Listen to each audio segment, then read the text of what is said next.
Então, o maior risco desse perfil é acreditar que não tem saída, que não tem outra forma, não tem outro jeito. A minha instituição já trabalha desse jeito há 10 anos, há 20 anos, há 30 anos, há 40 anos, e é isso que eu sei fazer, é isso que eu vou fazer, e vai, enfim. Você fica preso né, refém desse modelo. A jornada para a sustentabilidade financeira é cheia de atalhos e obstáculos. Quando você sabe o caminho a seguir e os obstáculos a evitar, a sua jornada fica muito mais clara. E esse é o objetivo desse programa da Rede Nacional de Aprendizagem. Eu me chamo Alexandre Fernandes e seja bem-vindo à jornada para a sustentabilidade financeira. Então vamos lá, vamos falar de como sua ONG tem sucesso em meio da crise. Pergunta que eu recebi da Paula. Obrigado, Paula, do Rio de Janeiro. E aqui, primeiro, eu queria começar com vocês, a gente botar a bola no chão. E aqui tem um pontapé inicial, que é o que para você é sucesso? O que para você, Sandra, é sucesso? Para você, Eliana, para você, Eduardo, Vera, Sandra, para você, o que é sucesso? Porque dependendo do que for, né, a sua percepção de sucesso, esse caminho vai mudar, vai variar de pessoa para pessoa. E aqui eu vou falar o que para mim, né, na minha interpretação, nesse contexto do terceiro setor, o que é ter sucesso? O que é uma ONG de sucesso? E para mim, a ONG de sucesso não é badalação, não é status. Para mim, a ONG de sucesso, ela tem que cumprir 2 requisitos, na minha opinião. Primeiro, essa ONG precisa cumprir a sua missão institucional. E aqui a gente trabalha com legado, né? Com a ideia de legado. A gente trabalha alinhando o nosso propósito, né? E a ideia de propósito é quando você trabalha com algo muito maior do que você. A ideia de legado é você construir algo que não está construindo para você, mas está construindo para a sociedade, para a comunidade, para o próximo. Então, para mim, o primeiro ingrediente, o primeiro fundamento aí desse conceito de sucesso é a sua ONG cumprir a sua missão institucional. Se é cuidar dos idosos, cuidar dos idosos. Se é pessoa com deficiência, pessoa com deficiência. Se é, enfim, meio ambiente, meio ambiente. No nosso caso, é qualificar, formar jovens para o mundo do trabalho e para a vida. Né? Essa é a grande missão institucional que a gente tem hoje. Né? Eu costumo dizer que a Viva Lagos trabalha muito focada na vertical do trabalho. A vertical do trabalho, para mim, é o nosso grande guarda-chuva, e tudo que couber debaixo desse guarda-chuva está valendo. Então, o Jovem Aprendiz, para a gente, está dentro desse contexto, né? É um programa que empodera, que dá dignidade a esse jovem, que muitas das vezes, sem oportunidade, acaba indo para o lado negro da força, acaba fazendo coisa errada. Esse é o primeiro ingrediente. O segundo ingrediente, na minha opinião, tá? É você cumprir a sua missão institucional com dignidade, com prosperidade, você podendo viver do seu propósito, viver do seu trabalho social, você poder ter um modelo de sustentabilidade que engrandeça essa missão institucional, que valorize essa missão institucional. Então, eu acho que são 2 coisas que se complementam, que andam juntas. Então, sim, eu acredito que sucesso no terceiro setor, para uma ONG, um dos elementos, um dos indicadores, né, para o seu sucesso é a sua sustentabilidade financeira. E aqui tem um cuidado, um ponto cego que eu vejo acontecer, às vezes, até com grandes instituições. É aquela síndrome do edital. Tem aí uma concorrência pública, um projeto de lei de incentivo, tem algum edital, sei lá, público ou privado, não importa, que é aquele edital de 1 milhão ou de milhões. E eu vejo como que muita instituição, o olhinho fica brilhando com relação a esses grandes números. Eu fiz o programa de uma grande empresa, uma empresa de capital misto, né, mas controle estatal. Eu não vou falar aqui o nome, porque a gente não tem autorização para falar, mas era um convênio que a gente atendeu 663 jovens aprendizes. Era um programa que a gente atingia fazia esse programa em 8 municípios, 8 cidades diferentes. Era um programa bem complexo, um programa bem pesado em termos de demandas, de acompanhamento e tudo mais. E esse programa era um programa que tinha como orçamento algumas dezenas de milhares de reais. Foi o maior contrato que eu assinei, vamos dizer assim. Mas eu te garanto que hoje, naquelas condições, eu não faria esse contrato de novo. Por quê? Porque essa questão da prosperidade do terceiro setor, e esse eu vejo que é um ponto sério para muita instituição, não é quanto que vem no convênio, quanto que chega no edital, aquele número que, né, um edital de 1 milhão de reais, não. É o que sobra para a instituição, o que fica para a instituição. Seja financeiro, seja de estrutura física, ou mesmo de aprendizado. Tá valendo. Mas você correr risco, ter um trabalho absurdo para cumprir um edital público, por exemplo, e depois não ficar nada para a instituição só correu risco trabalhista, você teve que montar a equipe para poder você atender esse convênio, enfim, dor de cabeça danado, para não ficar nada. Então, eu prefiro seguir aquela receita da formiguinha, né? Ou aquele ditado lindo, né? Olha que ditado maravilhoso, né? De grão em grão a galinha enche o papo. E sabe por que eu fico repetindo para vocês ditados populares? Porque eu acho que não tem nada mais valioso do que sabedoria popular. De grão em grão a galinha enche o papo. É isso que a gente faz no Jovem Aprendiz. Mas vamos lá. Vamos seguir aqui. Eu tenho uma colinha aqui para eu não me perder, senão eu vou divagando aqui e acabo me perdendo. Então, os dois fundamentos, né, que a gente pode falar assim, com relação à questão do sucesso no terceiro setor, para mim, 1, é você cumprir a sua missão institucional, 2, é você fazer isso com dignidade, e para isso você precisa ter um modelo de sustentabilidade financeira que dê suporte a isso. Por quê? Lembra daquela frase de ouro que eu sempre falo? Fazer o bem não tem preço, mas tem custo. Então, quando você não sabe de onde vem o dinheiro, isso passa a ser uma grande, grande dor de cabeça para todo mundo. E aqui eu queria te convidar o seguinte, escreve aí no chat o que é sucesso no terceiro setor para você. Me diz aí, quero conhecer um pouco mais a realidade de cada um e saber um pouco melhor como é que vocês encaram esse tipo de coisa.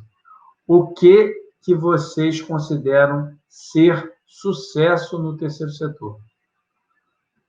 Porque como ter uma ONG de sucesso é muito relativo, né? Depende, começa a gente alinhando esse contexto do que é sucesso para vocês. Beleza?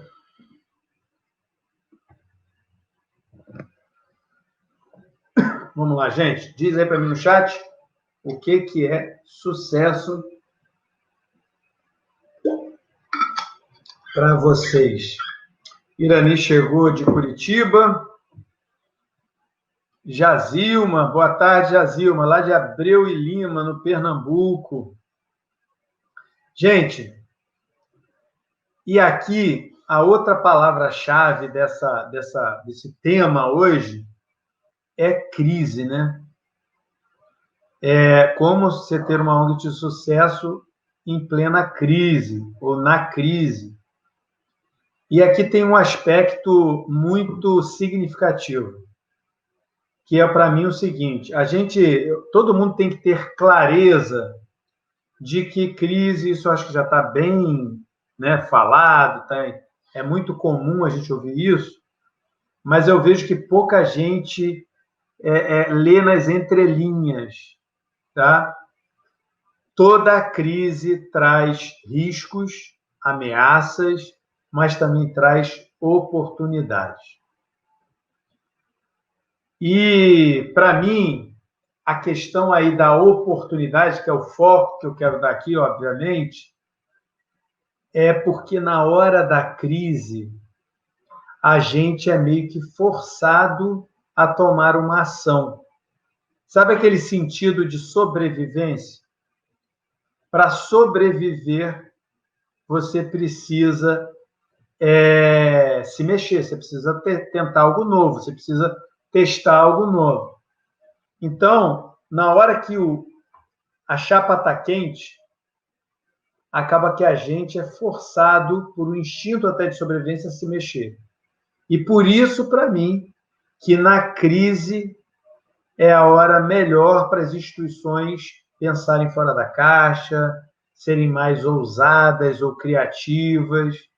Por quê? Porque tem outro ditado popular, eu vou ficar enchendo vocês de ditado popular, que é o seguinte: quem sabe o calor do fogo é o fundo da panela. Quem sabe o calor do fogo é o fundo da panela. Então, quando você está ali com a chapa quente em cima de você, se você dirige, se você atua no terceiro setor, dirige uma instituição, você sabe do que eu estou falando. A pressão, a cobrança, a preocupação, a angústia, né? Aquela velha história, né? Você sabe que você está no lugar certo, você sabe que você está respondendo um chamado, mas você não sabe como você consegue fazer isso dignamente, como você consegue fazer isso sem precisar ficar de pires na mão. E aqui eu queria começar a dar clareza do que o tema hoje da aula, o que para mim, o que a gente aqui construiu, o que a gente procurou, o que a gente decifrou desse processo para alcançar o nosso sucesso em plena crise.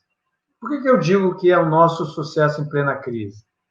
Porque hoje, né, eu estou gravando essa live dia 1º de outubro de 2020. Não sei quem for ver a gravação quando vai estar assistindo. Qual é o cenário de hoje? O cenário de hoje é que a gente está aí num país vivendo esse processo de pandemia, um processo muito confuso, né? Só ministro da Saúde em plena pandemia foram 3, e o último agora é um militar, não é nem um médico, mas tudo bem, não quero entrar aqui nessa discussão. Mais de 140 mil pessoas já perderam a vida, nos deixaram, né, mortos nessa pandemia. A economia aí cambaleante, né? Muitos desempregados, pessoas que ficaram sem chão, sem fonte de renda. O governo veio, né, socorrendo, e a gente tem que aplaudir aquilo que foi realmente uma providência que funcionou, que foi legítimo. E a Viva Lagos, graças a Deus, gente, eu falo isso para tentar inspirar, tá? Só por isso. A gente hoje, nós tivemos uma perda de número de jovens total, porque a gente em torno de 500 jovens, hoje a gente está aí com uns 430, 440 jovens. E por que a gente está em torno de 430, 440? Porque as empresas foram diminuindo seu número de colaboradores, né, número de trabalhadores, muita empresa teve que mandar a gente embora, e aí a cota reduz ao mesmo tempo, reduz junto. Só que a empresa só pode fazer a redução de número de jovens quando esse contrato termina do jovem.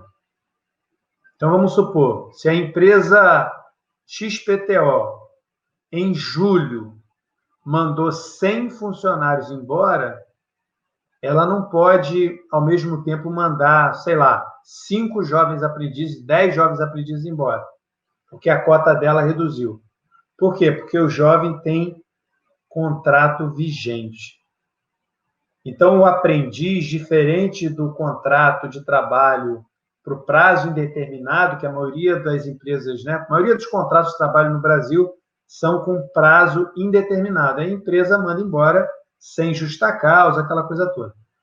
No caso do jovem aprendiz, não tem demissão sem justa causa. No jovem aprendiz, só tem demissão por justo motivo.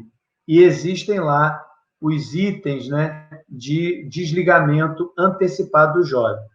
E esse é um bom assunto para eu falar num próximo podcast do Instituição Aprendiz. Quem sabe, na próxima terça-feira, vou até anotar depois disso aqui, eu faço na live, né, do podcast Instituição Aprendiz, eu falo sobre isso, sobre o motivo de desligamento, por que o jovem aprendiz não pode, a empresa não pode mandar o jovem embora, aquela coisa toda.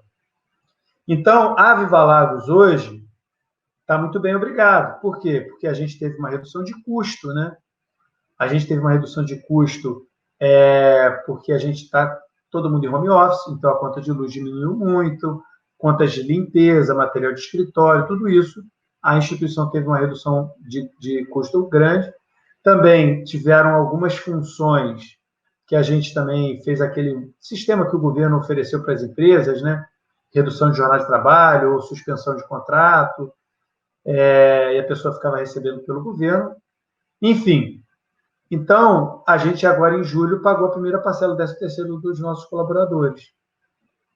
Graças a Deus as contas estão todas em dias, a gente já está fazendo uma reserva para o final de ano, entendeu? Uma reserva estratégica que a gente vai guardando, porque final de ano sempre tem férias, 13º, aquela coisa toda. Pelo menos metade do 13º, né? A outra metade já pagou. E eu estou só falando isso para inspirar, para mostrar que é possível, que isso entendeu? Não é nenhum sonho mirabolante. É extremamente possível e viável. Então, eu queria aqui agora, nessa nossa conversa aqui, falar para mim o que para mim, são os 4 perfis. Os 4 perfis que eu mais vejo atendendo muitas instituições que eu atendo, seja instituições que são que participam da Rede Nacional de Aprendizagem, são alunos da Rede Nacional de Aprendizagem, seja aqui há pessoas que me seguem na rede social. Então, eu troco muito, eu converso muito, eu atendo muitas instituições hoje no Brasil inteiro e faço isso com muita satisfação e com muito prazer, tá? Então, eu percebo 4 perfis. E aqui eu vou tentar ser muito claro e didático para você poder primeiro se identificar.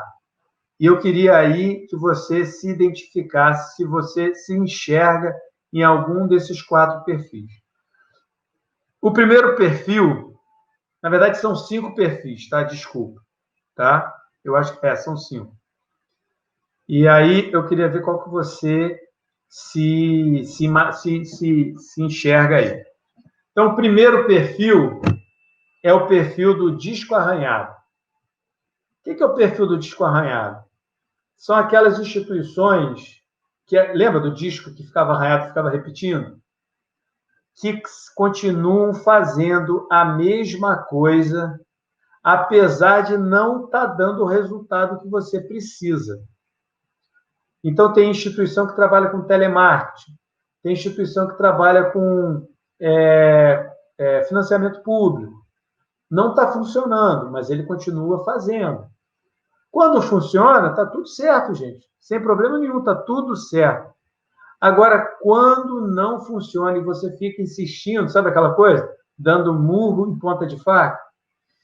Aí é triste, porque, segundo Albert Einstein, né, insanidade é fazer a mesma coisa e esperar resultados diferentes. Então, o maior risco desse perfil é acreditar que não tem saída, que não tem outra forma, não tem outro jeito. A minha instituição já trabalha desse jeito há 10 anos, há 20 anos, há 30 anos, há 40 anos, e é isso que eu sei fazer, é isso que eu vou fazer, e vai, enfim. Você fica preso nessa, né, refém desse modelo. O segundo perfil é aquele que, para mim, é o pior de todos. É o perfil do avestruz, que é sabe aquela história? Que coloca a cabeça debaixo da terra, fica quietinho, espera passar, porque você vira passageiro da agonia. Você não tem mais nenhuma governança sobre o futuro da sua instituição. Você está parado, você não está fazendo nada, você só está esperando. Tá? Tem o terceiro perfil. Sabe qual é o terceiro perfil? Perfil barata tonta. Quem aí se identifica com o perfil barata tonta? É aquela coisa que está dando tiro para todo lado. Gente, temos que fazer captação de doação pela internet. Vamos fazer a doação pela internet. Ah, não, agora é rifa. Vamos fazer rifa. Né? Ou não, vamos fazer bazar, é bazar. Não, vamos correr atrás de convênio com a prefeitura. Eu até entendo a lógica da barata tonta, tá? Que eu acho até muito corajosa, no sentido de estar testando, estar procurando, para mim está tudo certo. Está perfeito. O problema da barata tonta é não criar um foco numa linha, num modelo, numa forma. Vamos falar assim, não dá foco no modelo de sustentabilidade para você conseguir masterizar, para você conseguir cada dia ficar melhor naquilo. Então, por exemplo, se a sua instituição tem uma vocação com, sei lá, com relacionamento com políticos, ai, meu Deus do céu, desculpa. Tudo bem, é isso. De repente, vai ter aí membro da sua instituição que vai ser agora candidato a vereador, enfim. E aí tem os prós e contras desse cenário. Se a sua instituição tem uma vocação por promover eventos, está tudo certo. E aí, o objetivo não é uma hora você fazer cada coisa. Então, a minha vocação é uma vocação de fazer bazar solidário. Eu sou boa de fazer bazar solidário. Então, você não tem que ser boa. Você tem que ser a melhor. Você tem que fazer o melhor bazar solidário. E não é da sua cidade, não. É da sua região. E hoje em dia, com a internet, virtual, está tudo certo. Por quê? Porque você vai ganhando experiência, você vai ficando bom no que você está fazendo, e as pessoas vão conhecendo. O melhor marketing continua sendo boca a boca. Então, se o que você entrega é de qualidade, está tudo certo. O problema da barata tonta é quando não acha um foco. Enquanto está na fase de pesquisa, de estudo, de teste, está tudo certo. O problema é ficar barata tonta para sempre. Ok?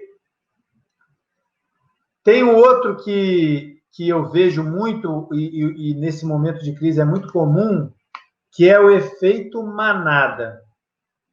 Sabe aquela...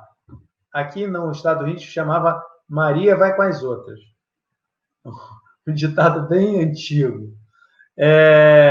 Então, o efeito manada é quando você vai, às vezes intuitivamente, às vezes por reflexo, mas não foi algo pensado, estudado, amadurecido. Não, gente, agora é feijoada solidária, vamos fazer feijoada solidária, vamos lá, feijoada. Gente, será que é feijoada aí na sua região? Ou será que se você está no Nordeste, não seria um baião de dois? Entendeu? Algum prato típico. Não, eu ouvi dizer que feijoada que dá certo, feijoada que dá certo. Então, assim, o efeito manada é um gatilho que é essa que a gente chama de prova social, que é aquela coisa seguinte, se está todas as instituições fazendo feijoada solidária, está dando certo. Então, eu vou fazer também. E está tudo bem, se você fizer e der certo, continua fazendo, mas faça a melhor feijoada da sua região. Ah, eu tenho aqui feijoada. Ó, a gente faz feijoada solidária, mas a gente faz feijoada. Tem um mês que é feijoada tradicional, tem um mês que é feijoada vegana, tem um mês que é feijoada de frutos do mar, tem um mês que é feijoada doce. Eu nem sei. Você tem que inovar, você tem que se especializar naquilo. Por quê? Para você ser reconhecido aquilo e ganhando escala. Eu depois vou fazer uma live no nosso, acho que aqui na Jornada, falando sobre os principais elementos, na minha opinião, que qualquer modelo de sustentabilidade tem que ter para poder garantir, né, a sustentabilidade financeira da sua instituição. E um dos elementos, né, dos ingredientes, eu acabei de falar, é ser um modelo capaz de ser um modelo escalável. Porque o grande problema daquele edital de 1 milhão que eu falei é que ele não é escalável. Ele tem início, meio e fim, e você ganhou aquele edital, não quer dizer que você vai ganhar o próximo. Agora, no caso, por exemplo, no meu caso, né, no caso nosso aqui do Jovem Aprendiz, o Jovem Aprendiz, a gente agora já estava atendendo 87 empresas, agora já estamos atendendo 88 empresas. Então, a gente está toda semana, todo mês, negociando, buscando, conversando, paquerando novas empresas.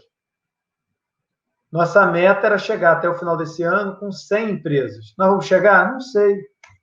Mas nós estamos trabalhando nessa meta. Se a gente não chegar no final do ano, de repente a gente chega no início do ano que vem, mas nós vamos chegar nas 100 empresas. Por quê? Porque é um modelo escalável, o Jovem Aprendiz. Quantas empresas tem? Né? Só aqui em Macaé e região. Milhares de empresas. Fora os estabelecimentos de qualquer natureza, né? Que, por exemplo, agora a gente fechou o contrato, não foi nem com uma empresa, foi com o cartório do primeiro ofício da nossa cidade. Simples assim. Então, gente, eu falei já de 4, né? Falei do modelo, vamos lá, o modelo disco arranhado. Vocês estão gostando dos nomes? Os nomes assim, bem raiz.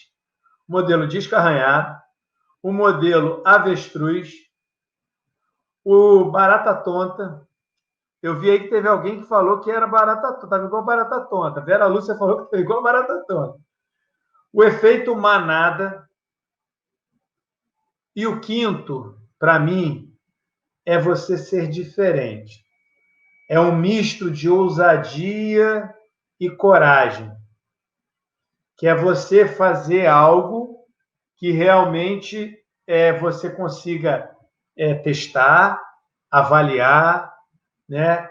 E eu chamo esse modelo, né, um modelo de financiamento que eu chamo do protocolo da generosidade. E quem já está aqui me ouvindo falar há algum tempo, já está acostumado a eu falar desse protocolo, eu vou falar para quem ainda não ouviu. E é importante, quem já ouviu, a gente poder ir aterrissando os conceitos, né? Cada hora eu falo um pouco diferente, eu trago um elemento novo.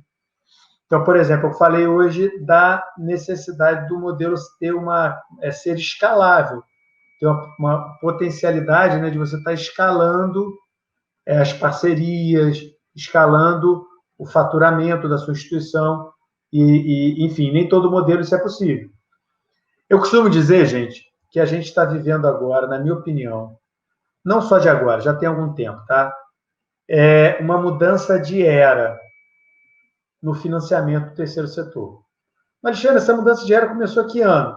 Gente, quando há uma mudança de era, a gente só percebe que isso está ocorrendo normalmente quando isso vira um momento histórico no passado. Entendeu? Então, você tem todos, né, na história da humanidade, tem várias eras. Né? A era do gelo, depois teve a era agrícola, a era industrial, a era do conhecimento, enfim.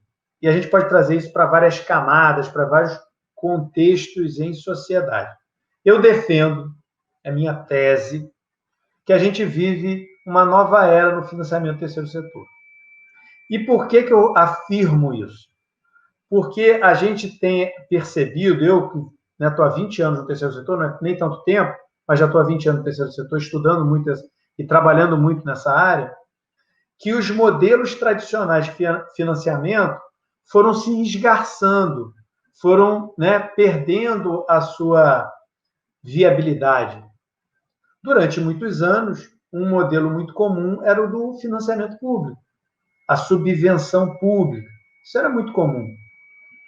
As doações de pessoa física eram muito... Ainda é, mas hoje tem um contexto diferente que eu já vou explicar, que pouca gente percebe.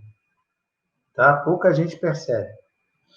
Enfim, gente. Então, eu defendo que nessa nova era do terceiro setor, a gente precisa ter clareza de que a gente precisa agora gerar valor para dois personagens que a gente lida no nosso dia a dia nas instituições.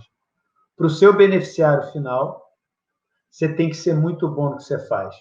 Se você cuida de idosos, olha, cuida muito bem dos idosos. Se você é com pessoa com deficiência, tem que ter orgulho do que faz. Tem que ter muito comprometimento com o que faz. Você não precisa ter a melhor estrutura física, você não precisa ter a maior equipe ou a equipe mais qualificada, mas você precisa ter esse intangível do cuidado, entendeu? Do acolhimento, enfim. E aí, o que acontece? Esse é o tradicional. Você tem que gerar valor para o seu beneficiário final. Isso é normal no terceiro setor. Agora, você precisa gerar valor também para o seu apoiador. Simples assim. O seu apoiador precisa ter uma percepção de valor na sua relação. É aquilo que eu falo do protocolo da generosidade, que é dando que se recebe. Então, se você, independente do perfil que você tem, seja disco arranhado, avestruz, efeito manada, barata tonta, você tem que enxergar no modelo que você vai utilizar esses ingredientes do protocolo da generosidade. E o primeiro deles é o seguinte: se você não estiver gerando valor para o seu apoiador, a sua relação tende a ser de curto prazo com ele. Porque ele cansa. Você precisa do apoio todo mês. Mas depois da terceira, quarta, quinta vez que ele está ali apoiando, doando, enfim, seja lá de que forma, ele cansa. Ele quer doar para outros também. Então, gente, como é que você gera? Agora aqui que é o ouro da live. Quem ficou até agora não sai não, porque agora que vai entrar o ouro da live. Tá?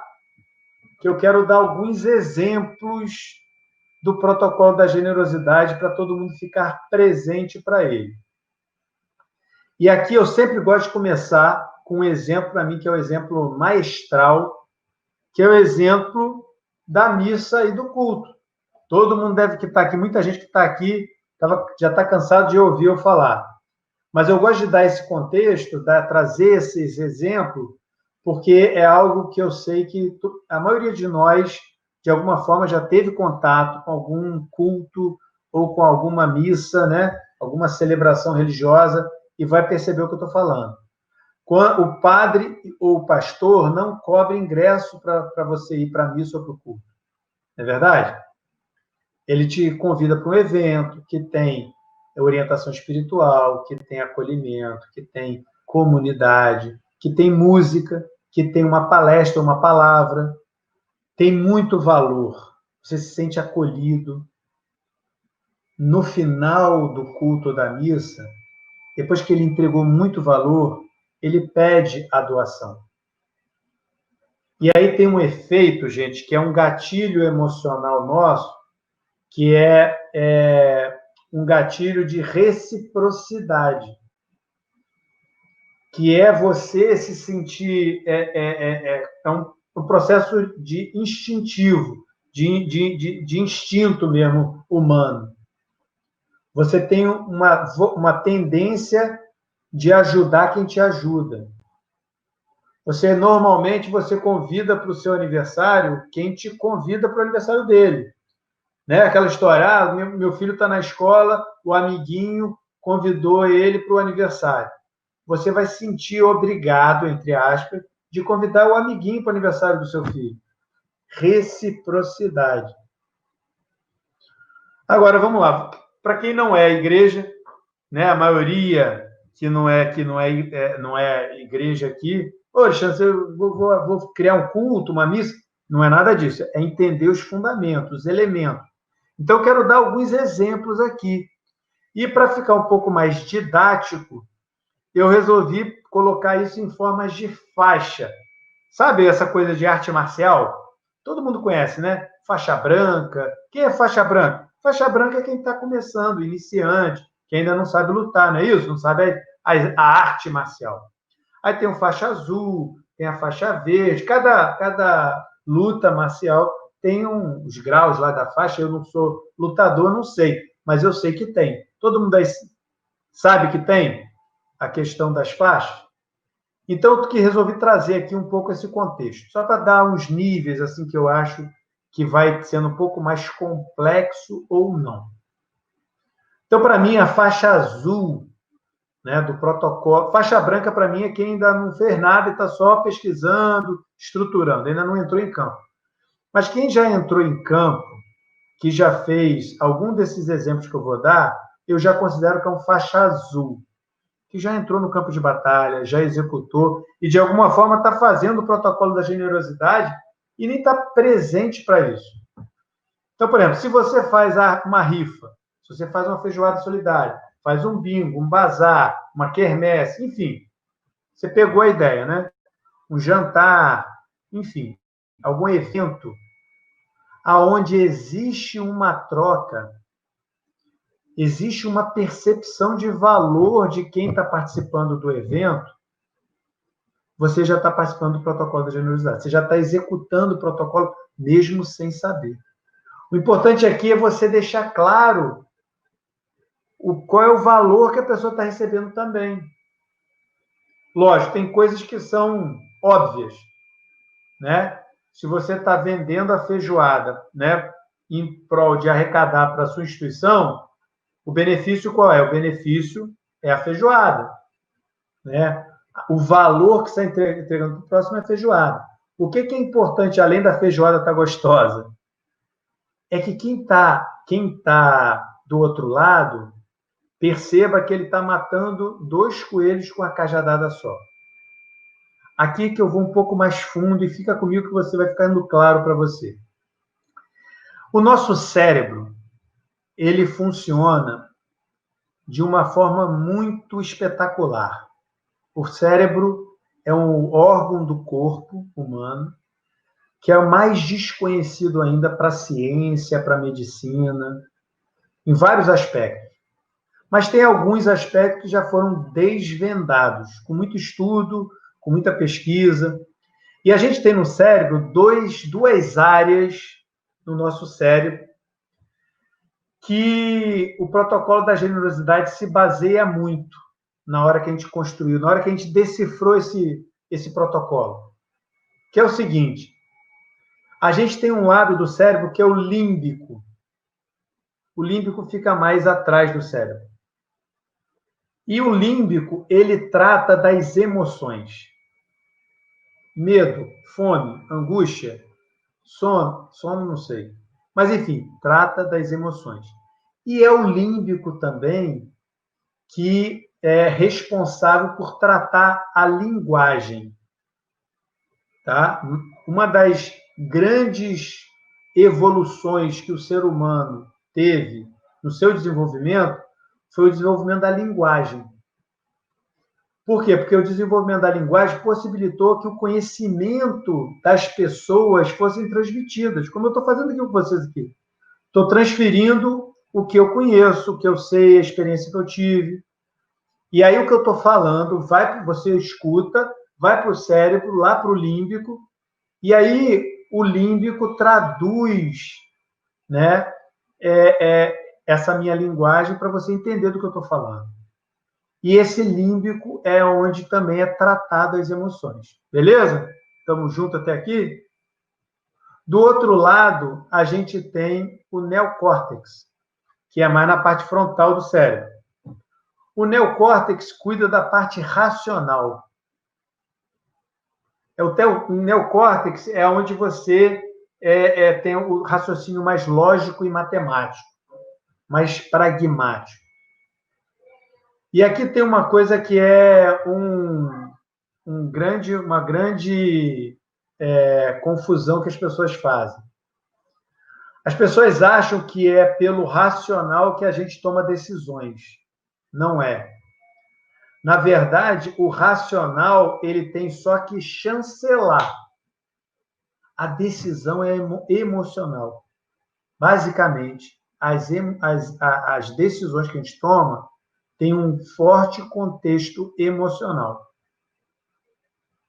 E aí a gente usa o neocórtex, o racional, né, o racional, para justificar de tomar decisão. Vou dar um exemplo. Né? Você está andando no shopping. Quando podia andar no shopping, tem lugar que já pode, tudo mais. Está andando no shopping. Passa numa vitrine. Vê uma calça, um vestido, uma blusa, uma roupa linda, maravilhosa. Você ficou apaixonado por ela. Você ficou com desejo. Você né, quer aquela roupa que vai ficar bonita, que vai ficar assim. Você vai fazer algum programa, vai passear, enfim.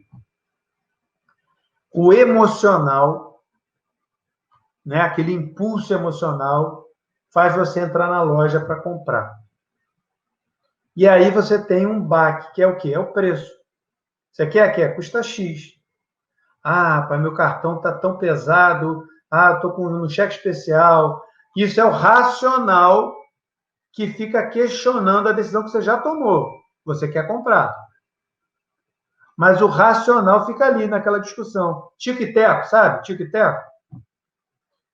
Então, você precisa racionalizar. Você tem que ajudar o cérebro do seu apoiador ideal a tomar a decisão mais fácil, mais simples. E aqui eu quero aterrissar para você no nosso contexto social. Olha só que interessante. Quando uma pessoa compra uma rifa da sua instituição, ela quer ajudar a sua instituição. Ela já tomou uma decisão emocional de ajudar a sua instituição. Seja porque ela cuida dos velhinhos, dos idosos, seja porque ela cuida de animais abandonados, crianças e adolescentes, não importa. Ela acha lindo o trabalho que você faz, ela entendeu? Pô, é muito legal e tudo mais. Mas então, por que ela não doa normalmente? Ela comprou a rifa, mas se não fosse esse motivo da rifa, ela não teria comprado, não teria doado, ajudado a sua. Por quê? Porque a rifa, gente, racionaliza. O cérebro tem uma justificativa, tem um porquê. Por que eu vou doar?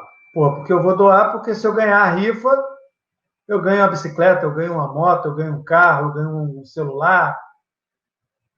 Eu tenho a possibilidade de ganhar. O mais provável é que você não vai ganhar. Mas só pela possibilidade, o seu cérebro já entrou em paz, em harmonia. O límbico e o neocórtex se entenderam. E aí ele doa. Então, assim, por que cada vez mais cresce no terceiro setor esse tipo de evento? Feijoada solidária, bazar, bingo, rifa, etc. Por causa do protocolo da generosidade. E esse é o nível azul, faixa azul da parada. É quem está começando entrando em campo, vamos dizer assim. Entendeu? Se a feijoada é gostosa, pô, eu vou comer uma feijoada maravilhosa, com preço justo, e ainda ajuda as crianças lá do bairro. Tá doida? Dá uma feijoada, não, dá duas logo. Fica fácil. Fica fácil você pedir o apoio. E olha só, você tem uma grande vantagem competitiva com o restaurante que não tem uma causa por trás. É só a feijoada pela feijoada. Se você conseguir que o preço fique equivalente, e a feijoada, a qualidade da feijoada é boa, o racional nosso vai falar assim, pô, compra lá da instituição, porque lá você vai estar matando 2 coelhos com a cajadada só. Além de comer uma ótima feijoada, você está ajudando o próximo. Olha só que... Essa é a faixa azul. E aí, fez sentido, gente? Eu sei que eu entrei numa parte mais hard aqui do processo. A gente tem estudado muito esse contexto. Mas diz para mim aí, fez sentido aí essa parte aí de... Está fazendo sentido a ideia do protocolo da generosidade? Entendeu? É dando que se recebe. Fala para mim no chat aí, que eu vou falar daqui a pouco da faixa marrom. A faixa marrom já é outro nível do protocolo da generosidade, na minha opinião. Fala para mim aí se fez sentido a faixa azul.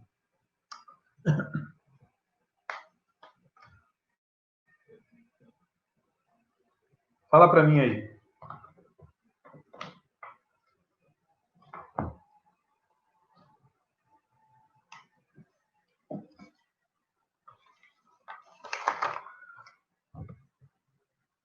O Eduardo falou perfeito, Farne total, Sandra achou ótimo que eu vou decifrar o protocolo da generosidade.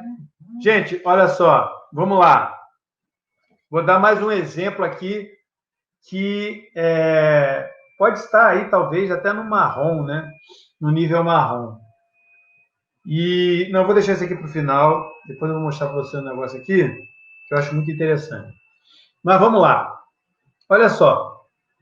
O que para mim é a faixa marrom do protocolo da generosidade?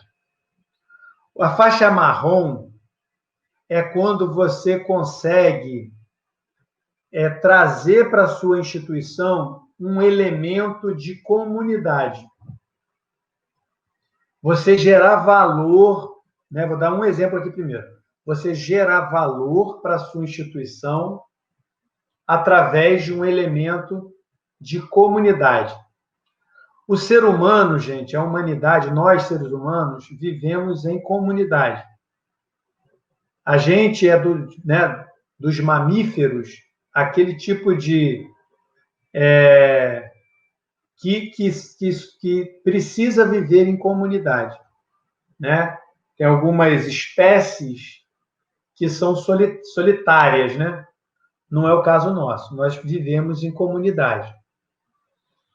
E esse é outro gatilho emocional aí nosso, que é a necessidade da gente se sentir que a gente pertence, participa de algum grupo. E eu sei que para muita gente, vir fazer parte da Rede Nacional de Aprendizagem é isso também. É fazer parte de uma rede, de uma comunidade. E aí, eu vou dar um exemplo para vocês, tá? Podia dar vários, vou dar um. Imagina, e aqui eu estou falando de uma situação que é real, mas vou trazer para o contexto do terceiro setor. Tá? Imagina que você trabalhe com pessoas com deficiência, crianças, jovens com deficiência. Vamos supor que seja deficiência mental. E a sua instituição faz um trabalho lindo e maravilhoso já, 20, 30 anos, cuidando de pessoas com deficiência. Vocês já viveram experiências muito preciosas, valiosas com relação a esse público que vocês atendem. Vocês entendem tudo sobre os cuidados, o acolhimento, a forma de lidar, tudo. E vocês recebem na instituição de vocês o modelo normal das instituições que trabalham com pessoa com deficiência. Tem alguém aí que está assistindo ao vivo que trabalha hoje com pessoas com deficiência, crianças, jovens, adultos com deficiência física, deficiência mental, o que mais? Fala para mim aí no chat. Qual é o conceito aqui que eu quero trazer para vocês dessa faixa marrom? Por exemplo, se você vai criar uma comunidade, você tem que imaginar o seguinte, olha só como é que é a ideia do protocolo da generosidade nesse contexto. Quantas famílias, eu não sei a resposta, quantas famílias, se alguém souber, diz aí para mim no chat. Quantas famílias brasileiras têm pelo menos um membro da sua família que tenha algum tipo de deficiência, seja mental, motora, né? Alguma deficiência, que precisa de algum cuidado especial? Eu não sei o número certo, mas eu sei que são milhões de famílias. Não são milhares, são milhões de famílias. No Brasil, hoje, nós temos 240 milhões de brasileiros no território nacional, né? E temos milhões de famílias, eu não sei exatamente quantos, que pelo menos um membro da sua família precise desse cuidado. E aí, gente, imagina você poder, nas suas redes sociais, da sua instituição, começar a ajudar essas famílias. Ajudar como, Alexandre? Gente, tudo começa com orientação. Por exemplo, a minha filha menstruou pela primeira vez e ela é autista. E eu não sei como lidar com isso. O meu filho tem síndrome de Down e eu estou tendo muita dificuldade de inserir, de integrar ele na escola. Ele está sofrendo muito bullying. Como é que eu lido com isso? Imagina a quantidade de dúvidas, medos, preconceitos, o nível de dificuldade, eu não tenho noção. Só imagino que de famílias que tenham pessoas com deficiências passam todo dia. Integrar, né, esse filho especial, integrar ele na família, integrar ele na sociedade, integrar ele na escola, integrar ele no mundo do trabalho, né? A quantidade de desafios, a energia que suga dessa família, porque a nossa sociedade não está preparada para as pessoas especiais, infelizmente. Então, gente, olha só, faz sentido se a sua instituição, né, atende com essa dedicação, com esse compromisso, esse público, você começar a ajudar essas famílias, essas pessoas pela internet? Faz sentido? E aí, gente, olha só, você pode fazer isso como? Você pode fazer isso como eu faço aqui. O que eu estou criando aqui, gente? A gente está intencionalmente criando uma rede, criando uma comunidade. E vai ter gente que vai se identificar com o que eu falo e vai achar legal fazer parte, vai ter gente que não vai se identificar e não vai fazer parte. E está tudo bem. O ponto aqui é que se você é verdadeiro, se você é autêntico e se você, honestamente, com muita integridade, quer ajudar o público que você se propõe a ajudar, você vai atrair pessoas que pensam como você, pessoas que têm os mesmos valores que você. E aqui vamos voltar lá para o caso lá das famílias, né, que tem pessoas com deficiência. Imagina agora você criar, tá, uma comunidade fechada. Imagina você começar a ajudar pelas redes sociais, fazendo lives pelo YouTube, ou fazendo posts pelo Facebook, pelo Instagram, não importa qual é o canal, pode ser todos, pode ser uma especializada em alguma parte, e a partir disso, você começar a atrair pessoas que pensam como você. E aqui vai a grande sacada. Olha, para a gente manter esse projeto nas redes sociais, para ajudar todo mundo, a gente precisa do apoio de quem puder apoiar, quem puder ajudar. E para isso a gente está convidando você a ser membro do canal do YouTube, ou para você participar de uma comunidade fechada no Facebook. E naquela comunidade fechada, a psicóloga da instituição, uma vez por semana, de 15 em 15 dias, vai dar uma aula sobre psicologia para crianças com deficiência. Ou a nutricionista, uma nutricionista que faz o trabalho voluntário aqui na instituição, vai explicar sobre alimentação para a pessoa com síndrome de Down. Entendeu? Um médico amigo aqui da instituição vai dar uma palestra sobre cuidados médicos, enfim, para criança autista. Quando tem um surto de raiva, como é que faz? Entendeu?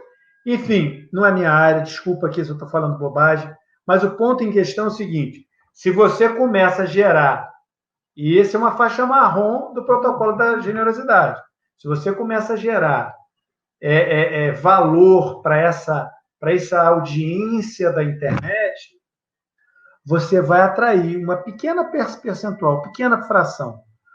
No início não são milhares de pessoas. Mas sabe o que você precisa? Você precisa dos 12 primeiros apóstolos. Foi assim que eu comecei a RNA, a Rede Nacional de Aprendizagem, com os 12 primeiros apóstolos, que acreditaram na mensagem, que acreditaram no propósito e que estão seguindo com a gente, ajudando a gente a multiplicar isso, a ajudar mais instituições. Isso é muito forte, gente. E dependendo da qualidade do conteúdo, dependendo da sua comunicação e tudo mais, isso pode escalar de uma maneira absurda na internet. Absurda na internet. Aí o céu é o limite. E isso eu estou falando da situação de comunidade, porque olha só, uma mãe, eu fico imaginando o seguinte, uma mãe que às vezes tem um emprego, tem uma família, tem uma criança com deficiência, tem hora que ela quer ir na comunidade desabafar. Ela quer se sentir acolhida, ela quer estar num lugar que tem outras mães ou tem outros pais que passam pelos mesmos desafios que ela passa. Percebe? E aí isso tem muito valor, isso é muito visceral. E as pessoas, quando percebem valor, elas apoiam, elas doam. Por quê? Porque ela não está fazendo isso como algo distante. Por exemplo, eu não tenho na minha família, próximo, ninguém com deficiência. Física, mental, não tenho.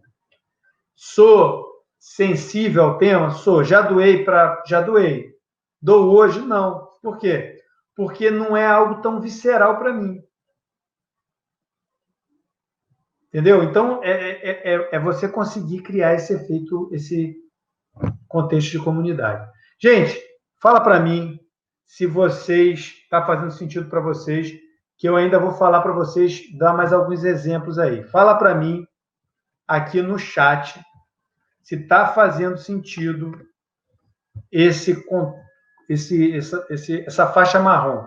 Deu para entender esse protocolo da generosidade através de comunidade? Através de alguma comunidade. Existem muitas na internet.